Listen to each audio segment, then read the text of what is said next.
Knowing your worth means not taking that pay cut because what you perceive to be a good opportunity or what you might think is a pivot in your career. We always talk about pivots in our careers as a way, as a means to like make a sacrifice.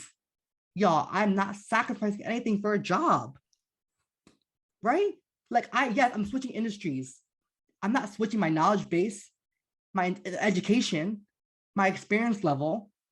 That doesn't get into the pivot just because I'm switching industries. But so many people have this misconception that if you switch industries, that you may have to take a pay cut or build yourself up from the bottom because you're new to the industry. No, no, no, no, no. I'm gonna say that. That's bullshit.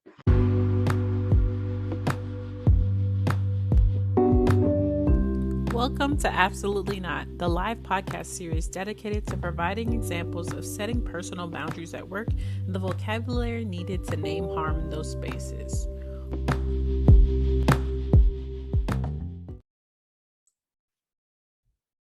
Thank y'all so much for being here. I'm so grateful to everyone who keeps showing up to the space. If you're new to this space, thank you as well for showing up.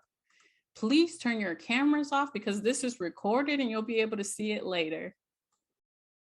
To get us started, I'm going to start off with some keywords. The keywords for this episode are intuition, gaslighting, and manipulation. I encourage you to look up the definitions of these words and compare them to the definitions you carry with you on a daily basis. If you need help comparing, please let me know. This episode is sponsored by BetterHelp. BetterHelp allows you to connect with one of 24,000 licensed therapists in a safe and private online environment. You pay just a low flat fee for unlimited therapy with your therapist. Visit www.betterhelp.com/absolutelynot for more information and to get 10% off your first month. That link can be found in the show notes. Today's episode is titled Know Your Worth. Ooh. Get warm, get seated, get your popcorn ready because that amazing, inspiring episode title is by our special guest, Mark Travis Rivera, he, him. Mark is an award-winning professional storyteller. Telling stories is at the core of his purpose in life as a Latinx disabled queer femme man. As a marketing and program manager, he has extensive experience working in higher education, arts nonprofit, and the private sector. A sought-after speaker, Rivera has spoken in front of audiences at Harvard University, NYU, MIT, and did a TEDx talk entitled Embracing Yourself, Embracing Your Potential. Thank you so much for being here today. Thanks for having me. I'm super honored that you invited me. I don't take that for granted when someone welcomes me into their space. So thank you so much for having me. I appreciate you coming on here. A lot of people are here hoping to hear the amazing message that you carry with you every single day. Mark, why is it important to know your worth? I think it's so important to know your worth because if you don't know it, others will never evaluate you or assess you in a way that aligns with your true worth, right? So if you don't know what you're worth, others will never give you what you're worth, right? And so you have to have the knowledge of the knowing, hey, I deserve to have this opportunity. I deserve this salary. I deserve to be at this table, right? And no one can take that away from you once you know your worth. That is a message that a lot of us had to learn like later on after being manipulated, gaslit, and abused by several organizations, or maybe just one organization that you've been with for a while. When did you realize it was so important to know your worth? I have to say it was probably, throughout my life, right? So I was 17 years old when I started my dance company, Mark a Dance Project. And I became the youngest person in the United States to start an integrated dance company for disabled and non-disabled dancers. And so when I started that work over 10 years ago, I realized that because of my age, people were not taking me seriously. People were not taking my opinions, my viewpoints, my contributions seriously. And so I knew then at an early age, if I didn't know my worth, others were not to say give to me, right? I had to earn it. I had to prove it. I felt like, and then of course you go through life and it's not a one-time thing. I say this about authenticity, right? It's a daily choice I make. So knowing your worth It's a daily process because it changes as you get older, as you get more degrees or more experience, your value goes up. Okay. Mm. Right. And so the more life experiences, the more education or growth areas you have, the more your value goes up. Right. So who I was at 17 and who I am at 30 are two different people. My worth at 17 was much lower than my worth now at 30. Right. It's a journey, Mm. but it's a journey that increases, it doesn't decrease. Right. But what happens is, and this is what happened to me more recently in the last couple of years, I allowed organization and its leaders to dictate my worth. You know, Mark, you're not worth that salary range, or you're not worth applying for that position. So we're gonna keep you in this box, right? And so I really struggled with that, struggled with the idea of like what I was really worth at 30, because I was told by certain people I wasn't worthy. Mm. And I cannot thank you enough for sharing that with all of us. I don't know why, but the word dictate has me wanting to like bawl my eyes out. I think when you talked about the journey, it's just being able to kind of repeat it to people externally, like, no, this is my worth. I will not budge on that. When was the last time you had to dictate your worth to another person? You know, I think it's interesting, right? Because anyone who's been following my journey on LinkedIn knows that I was unexpectedly fired back in September, and that was a really traumatic experience. And so, in order to survive, you know, the new move to Atlanta, to survive and pay bills, I had to take on roles or consulting work that didn't really reflect what I was really worth, but it meant money coming in, right? And there's nothing wrong with that. There's nothing wrong with doing what you have to do to survive, right? To get back to stability. But once you're back to being stable and once you're back on your feet, now I can go back to saying, actually, that was a triage situation. That wasn't the norm. This is what I'm worth. And so I'm learning to have this conversation with people. It's really uncomfortable, right? Especially, excuse me, as people of color, as marginalized people, we don't like talking about money. We get uncomfortable around it, right? Especially as queer folks or women or femme identified people, we're told to like accept mere crumbs because we're lucky we even got to our foot to the door, right? But when the gatekeeper is a person of color, a person who you imagine to be an ally, becomes the one dictating your worth, lowering your worth, that's a whole different traumatic experience, right? So when I expect that from white folks, I expect white folks to keep people of color, marginalized people down, right? When it's coming from people who are supposed to be your ally, people who are you're in community with, it makes you really question your worth, Mm. right? Because you don't expect that from folks who are supposed to be your people, right? Mm. In some way. And so I had to learn that not all skin folk are kinfolk, you know what I mean? And I had to learn that not everyone who looks like me or has a similar experience as me is going to be a comrade in the movement. Mm. And that is such a hard pill to swallow for a lot of us who are listening to your message today. Even I can think of times, numerous times, where I'm like, oh, we were not aligned. We were not aligned in what I thought we were here to do. Even though you look like me and share my experiences, we are not aligned at all. The word that you used was stability. After you go through a traumatic experience in the workplace, it is hard to feel stable again. How are you feeling stable? How are you moving towards stability now? Lots of meditation, lots of therapy. So I'm in therapy, and lots of I'm doing a wellness course right now about around positive psychology. And so every day for the last since mid-January, I've been doing classes, and it goes into the mid-February. So a 30-day class series where every day I do a different element of positive psychology.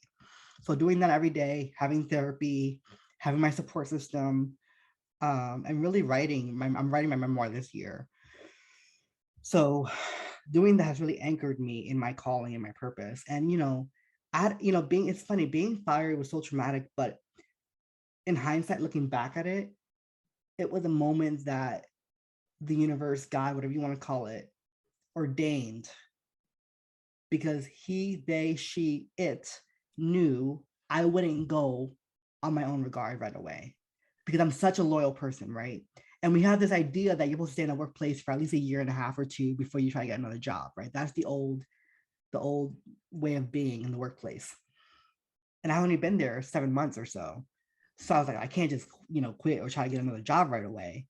And so the universe knew I was struggling with that internal dialogue with myself. Like, how do I exit this company in a way that doesn't impact my future employability? Right. And so I was afraid. I was operating in a space of scarcity and fear. And so when she fired me, it was almost like God telling me, because you wouldn't move, I had to move you. And of course, in that moment, it didn't feel like ordained ministry. It didn't feel like that. But it's funny enough, I was talking to someone. I'm not going to name them out of sake of, for the sake of their privacy, but I was talking to someone in the DEI space who I really admire and respect, and she also is a Black woman. And she said, the hour before I got fired, I was on the phone with her, talking about what I was going through in the workplace and talking about my experiences. And she had said things to me that she felt like God was calling her to say to me.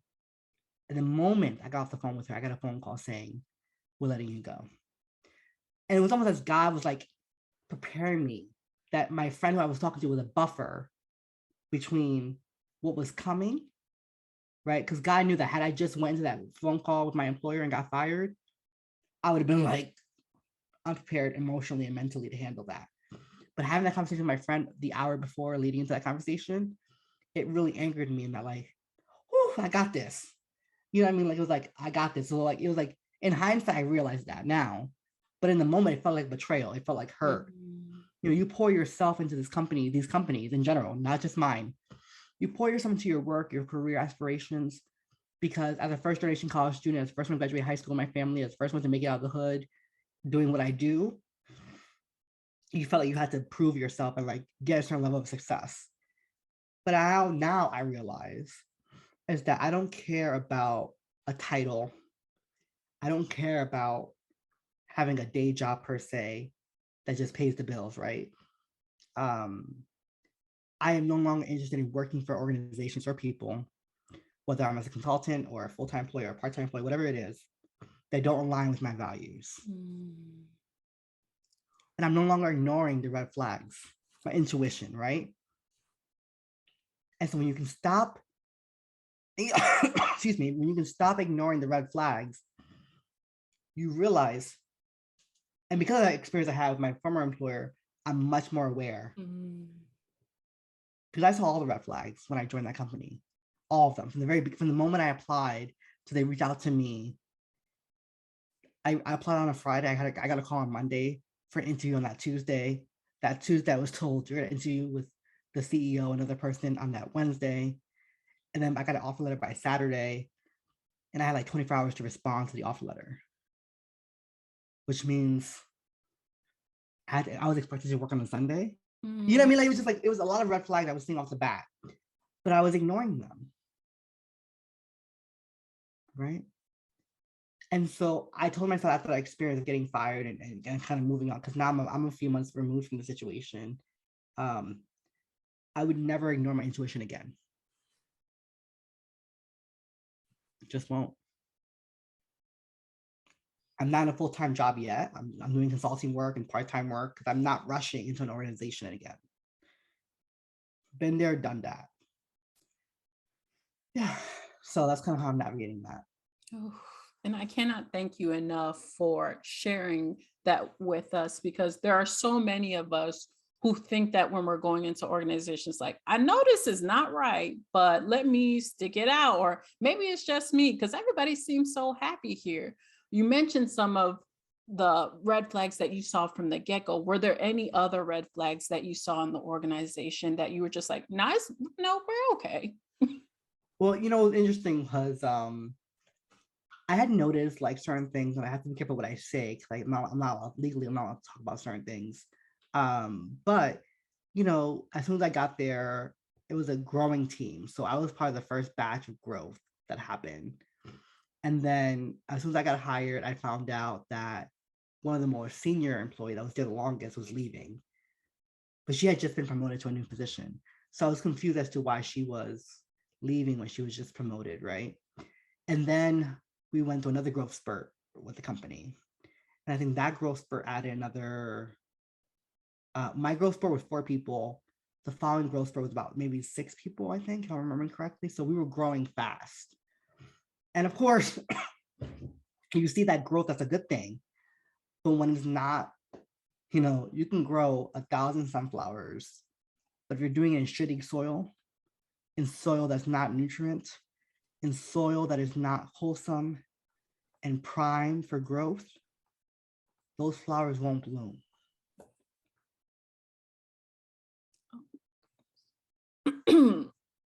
Okay. I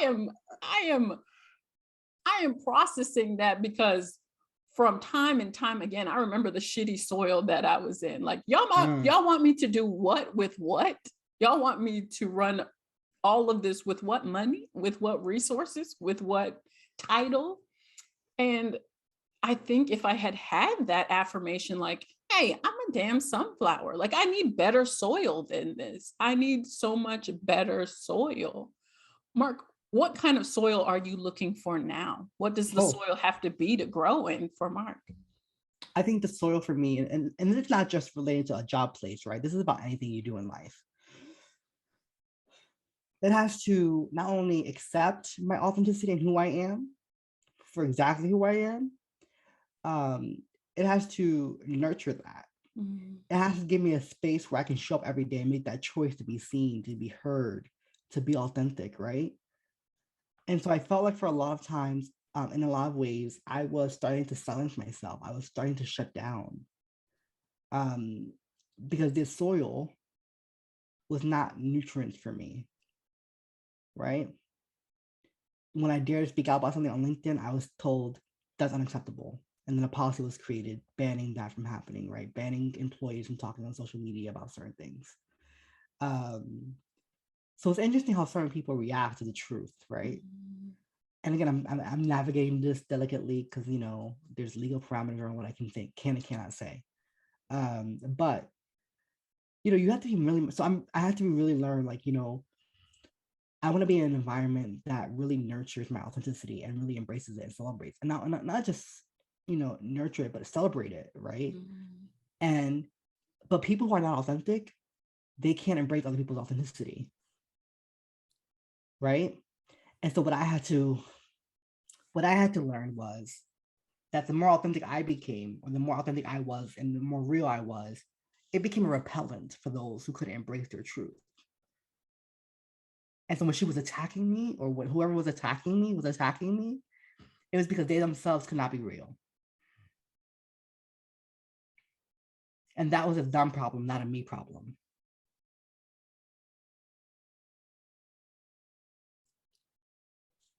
I am in tears because so many of us need that. So many of us need that truth of just, there's nothing wrong with you, my love. You can do whatever you want as long as you're not harming other people. And the fact that people see that as threatening or see that as just, as just awful in the workplace is so not because of you. It's because of them and their inability to accept all of you and who you are.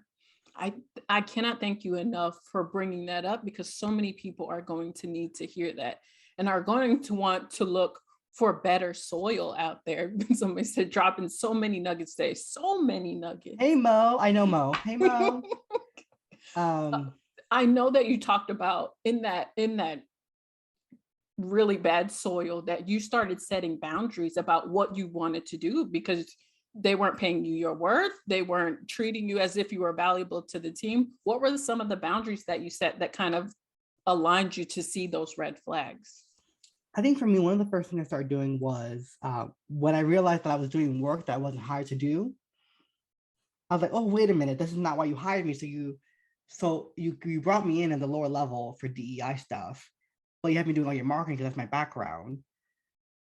I was like, can you hire someone to help me with the marketing? Because you actually hired me to do this and I can't grow in this area if I'm too busy doing your marketing. And so they decided to make it a full-time manager position for marketing. And I was like, wait a minute, I actually help me bring someone in part-time to help me with this. And you're creating a full-time position around this. So I thought that was interesting. And it wasn't like and there's a lot I can't go into about this, but I ended up getting that promotion.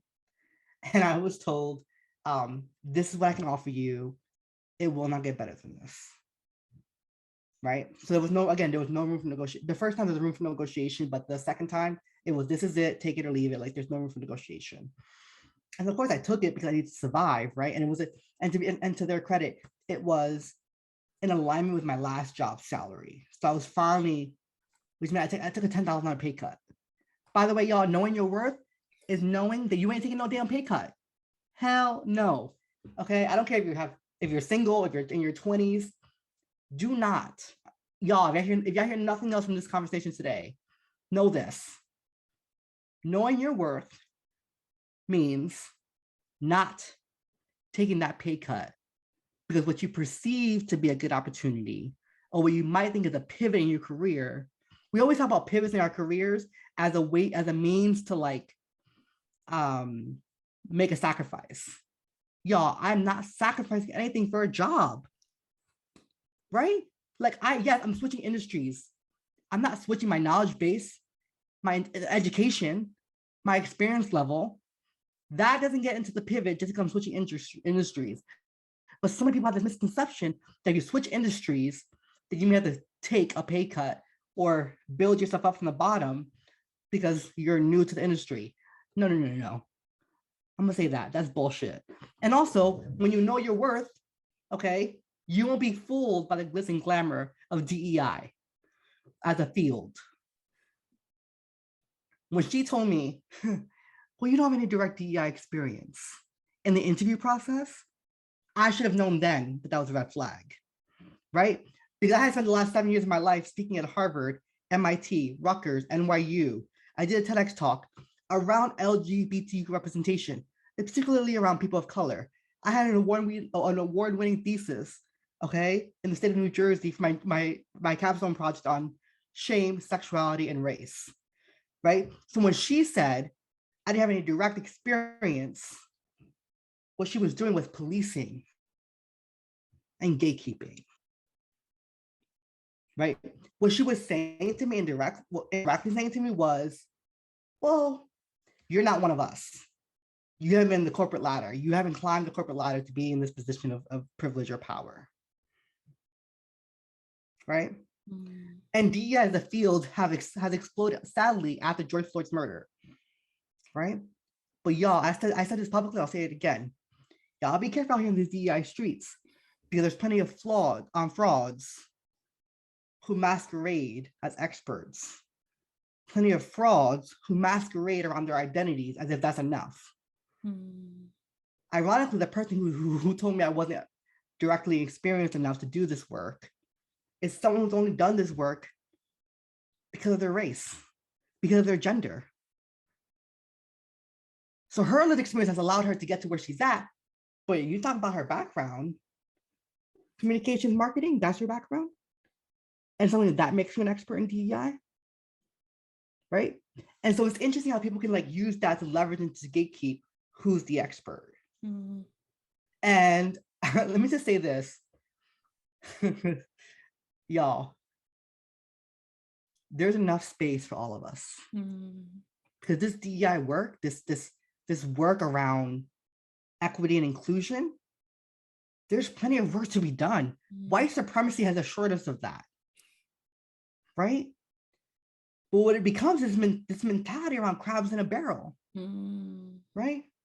And as quickly as this field has it exploded, it will implode. Organizations will, I predict in the next 3 to 5 years, organizations will stop hiring consultants and start bringing in-house people. So these consulting firms that are popping up everywhere, they will most likely dry out. And the cash flow will stop. But you know what's so interesting to me, and again, I've been doing this work as an activist, as a writer, as a speaker, is that, you know, long before this DEI field was a thing, there were people in our communities doing this work. There were people doing this work. And then suddenly George Floyd's murder happened, and it became the cool thing to do. It became the expected thing to do. You're telling me that I took that murder when there's been countless other murders of Black men and Black women in America, right? But why now? Right? And so you have to really know, when you're knowing your worth and knowing what you bring to the table, you have to understand that sometimes organizations, they're just doing it to show face, right? And you want to separate yourself from that. You want to be authentic and have real impact. There are plenty of people leading in DEI spaces who don't know how to be leaders. So I thank you for breaking it down for everyone. What I got away from that is just being very critical of what you're going into spaces for, being very authentic in your values, being upfront about like, are y'all about this or are you not? And please let me know, because I will not waste my time with this organization. So yeah, the glitz and glam that you talked about, it's really hard to get away from right now. Like social media is popping with glitz and glam right now. Is there anything you'd like to say about the glitz and glam that people should stay away from, or like a big red flag that says like, oh, that's just glitz and glam? I'm so shady for this, but I'm gonna say it. When you look at a consulting firm, right? For any industry, not just DEI, and all you see is the founder,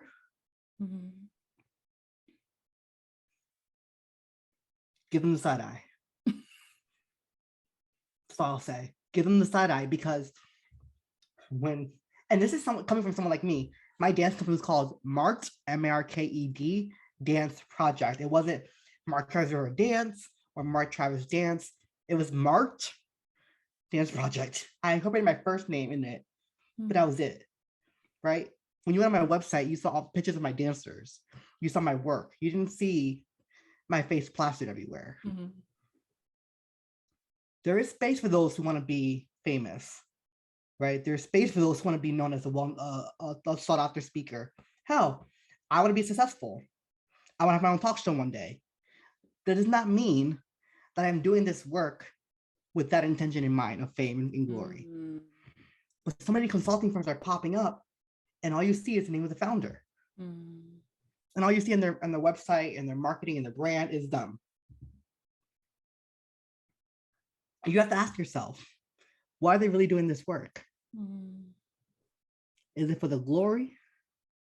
Is it for the attention? The money? Or is it to make a difference?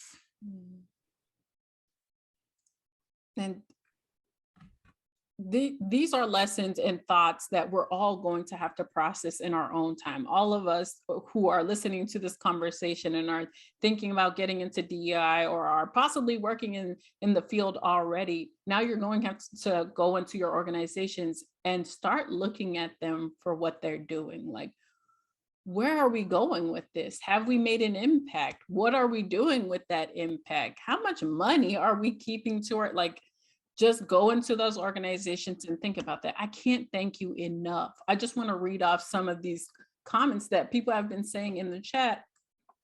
There's so much work to be done, and too many organizations thinking this is going to be a passing fad, and they don't pay comparable salaries. Mark, you touched on that. Laquan McDonald's executioner was just released from prison, and all these organizations that pledge support to Black Lives Matter in the wake of George Floyd's death are silent. Ooh. And then real leaders are needed in the space, those who can influence without authority and with it. So many people are inspired by your words, Mark. So thank you so much for bringing that energy for people to go out there and really call people out on their shit, like on a daily basis. Before we wrap it up today, I would love to hear, you talked about the support system that you had that got you through that really hard time. Are there any people that you'd like to shout out specifically that supported you through that time? You know, when I was fired, it wasn't just me. I was part of a cohort of 7 people who were fired at once. And then a month or 2 before we got fired, 3 other people were fired. And so the 10 of us, 7, 8, 9, the 10 of us really gathered around each other and supported each other. Some created distance, like they were kind of loosely associated with us. Some leaned in and like we were checking on each other every day and calling and FaceTiming. Some of us were sending job opportunities to each other. Some of us were like helping each other get part-time roles or consulting work in the interim. Like the 10 of us really rallied around each other. And so I want to applaud and thank those 9 other individuals who in the midst of their own trauma had my back. right? Because I had just moved to Atlanta when I got fired. And yet somehow my immediate thought wasn't about me. It was about my coworker who's a single mother who has a 1.5-year-old daughter. It was about my new coworker who was newer to the DEI space, who had just left a really well-paying job to do this DEI work, and then suddenly she was fired. It was about my colleague who had just bought a house. It was about my other colleague who, was looking to buy a house and was in the process of doing that, right? So, and all these different things were going on, right? And so those 10 people, and they know who they are, they really rallied around me and each other. I have to thank my therapist. She's a Black queer woman. Her name is Phoenix. She has held me down throughout all the transitions in my life. So my therapist is really important. And, I have to thank my family and friends. There's too many to name in this podcast, but like, they helped me stay afloat.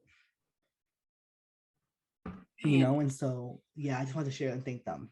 No, and I appreciate you. Somebody said community is so important. Everyone rallying around you and knowing that you needed support and you giving support to other people. That's what it's about. Like, that's what this shit is supposed to be about, is creating community to make change and to just survive all of the things that white supremacy has like inflicted upon us. So thank you so much for bringing that here. Somebody out there is going to hear this and be like, damn, let me build a community. Let me start reaching out to people who need it, because I need it as well. Before we wrap up, there are so many people in here who are just so ridiculously inspired, myself included. What would be the top 3 tips you would share with people about knowing your worth and being so fucking authentic when you walk into that space? The number one thing is know that your worth is indisputable. I'll say that again. Your worth is indisputable.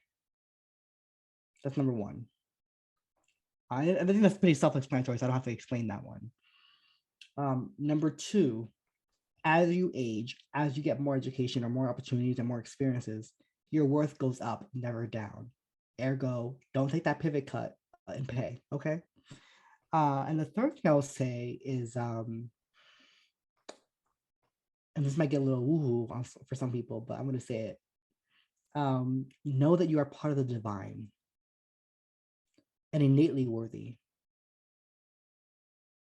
Imperfect, yes, but still worthy. I think so many of us get stuck on the imperfections of that we have, that we don't recognize our worth because of it. I have a quote I shared on social media. It's part of my TEDx talk and my talk at Harvard. It's easier to love someone else because we don't know all their darkness. But with ourselves, we know the things we've done that we're not proud of, the things that we hide that no one else knows, the things that we're ashamed of. And those imperfections, those things that we're not proud of, okay, it doesn't change the fact that we're part of the divine and that we are innately worthy simply because we were created. And Oprah, God, I love Oprah. She's my favorite person ever. And I just posted a selfie, she and I, for her birthday. What is the calling of your life? And do things that align with that calling. So I want to end it with that. I love that so much. And from all of this, from your last words, all I could think of is like, when you don't know your worth, people will prey on that. People, especially like narcissists, they immediately are able to sense when you don't know your worth, and they're like, oh yeah, come here. I will eat that. I will eat that for breakfast, because you don't know that you're worth more than what I'm going to give you. So thank you so much, Mark, because that's like eye-opening for so many people. Before we wrap it up today, are there any last minute sprinkles that you want to share with the audience? And where can people find you? Because they need you. Thanks. First of all, before they tell me where they can find me, I need to thank you. Thank you for creating a space for this conversation. It's not easy having this conversation. It's not easy being an anchor in this conversation, creating space for this conversation. So I want to applaud you and thank you for that. I think that, and we talked about, being a solopreneur and how you do all this work yourself. And so, but I want to tell you that absolutely not, will continue to grow, and that your team will be absolutely fantastic in due time. And so I don't want you to give up or lose sight of your purpose or your calling, okay? So I want to thank you for that. I want to thank my friends and colleagues who are on this call, and those who will listen afterwards. I just want to thank you all for coming. I know some names in the chat like Andrea and Mo and Danielle. So I just want to thank you for that. And yeah, and I just want to say you can find me on LinkedIn at Mark Travis Rivera. Rivera. You can go on my website, www.marktravesrivera.com. Instagram, Twitter, it's all at Mark Trav, no IS, Rivera. So Mark Trav Rivera. You can read my book, The Drafts and Imperfect Collection of Writing, on Amazon. And yeah. I am a mess now. So thank you for that. Thank you everyone for showing up to this space. I hope you continue to say absolutely not to anything and everything unaligned. And we will see you next time. Bye-bye. Thank you so much for listening to Absolutely Not. Your support means the world to me. You can always further support the show by leaving a review or visiting the Support the Mission page on my website, www.katrinastroll.com. My website is also where you can register for upcoming live episodes, watch amazing past episodes of Absolutely Not, and buy Absolutely Not merch. Yay! Until next time, keep setting those boundaries and saying absolutely not to anything unaligned. See you next time.